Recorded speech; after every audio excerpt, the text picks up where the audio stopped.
President-elect Joe Biden is tapping a slate of experienced career officials to help lead his administration, particularly in the area of national security. Meanwhile, President Trump not giving up his fight to overturn the election results, even with his legal cases crumbling and key states moving ahead to certify election results. Adding about $181 million to the humanitarian assistance.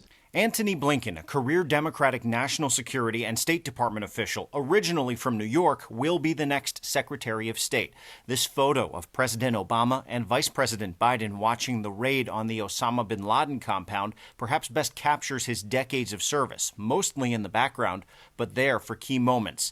It also epitomizes many of the picks now President-elect Biden made today, opting for career officials and longtime confidants instead of other politicians he beat out during the Democratic primary. Jake Sullivan will be the National Security Advisor.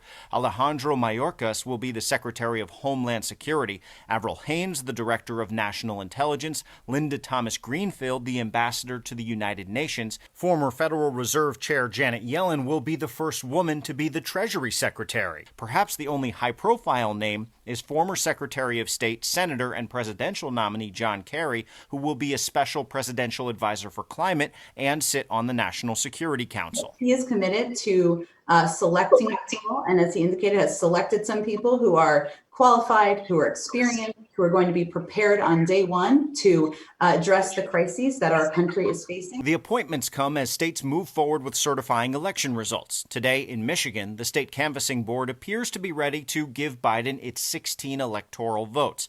President Trump has personally encouraged local and state Republicans to undermine the will of that state's voters and delay certifying. But at least one Republican member of the board is not buying it. We don't have that authority at all. Pennsylvania's certification deadline is today as well, with the Trump legal team continuing to accumulate losses in that state. Over the weekend, Trump distanced himself from one of his own attorneys, Sidney Powell, because she floated outrageous conspiracy theories. As Trump ally and former New Jersey Governor Chris Christie put it over the weekend, his legal team has been a national embarrassment.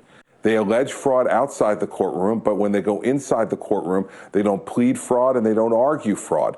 Meanwhile, a recount again of all 5 million votes in Georgia will get underway this week. Local officials there had hoped the hand audit of the last couple of weeks would have convinced Trump there was no fraud, but it's his legal right to press forward. Coming up at 6 o'clock, some of the legal jeopardy that Trump is in once he leaves office. In Lower Manhattan, Henry Rossoff, Pix 11 News.